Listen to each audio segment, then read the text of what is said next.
जन्म नाही पुन्हा।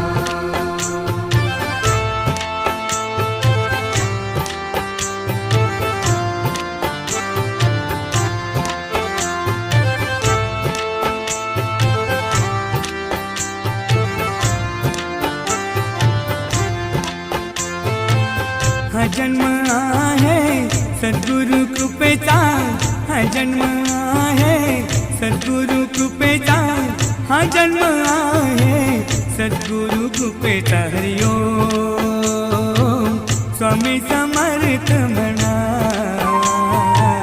हा जन्म